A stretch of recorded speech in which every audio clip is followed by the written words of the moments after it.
Quick video on this 2023 used MV. Sorry, a little windy. Hopefully you can hear okay. Davis Auto Sales. This is a 2023 with a Jerr-Dan 22 by 102. Polished fuel tanks on the left and the right side. 22.5 alloys. Dark tinted windows. Color matched visor. Chrome front end.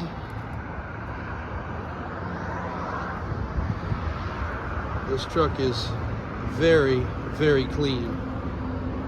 As you can see, even the freaking fluid is like new.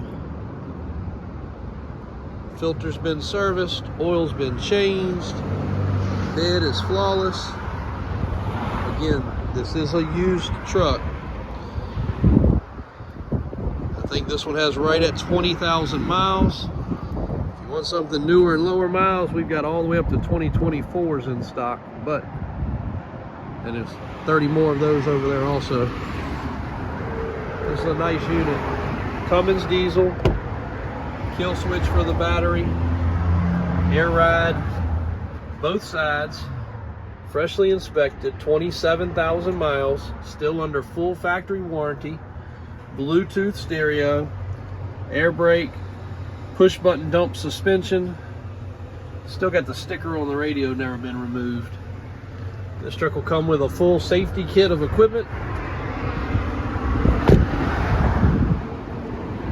towing gear, chains, straps, harnesses, the whole 9 yards. Other than a little road grime, this truck is clean and ready to go. Mud flaps, wheel lift, towing ball setup, wiring for a trailer or trailer lights, LED lights, light bar, all the goodies you'd expect. And freshly serviced and inspected, and still under warranty, and some savings off of a new one. So nice truck, good price, in stock, no delays, ready to go. If that doesn't suit your fancy or you're looking for something different, we got you covered. Bucket trucks, box trucks, regular trucks, wreckers, custom dualies, a little bit of everything around here, even a couple square bodies. And performance cars. Check us out, Davis Auto Sales. There's the telephone number and the website, or davis4x4.com.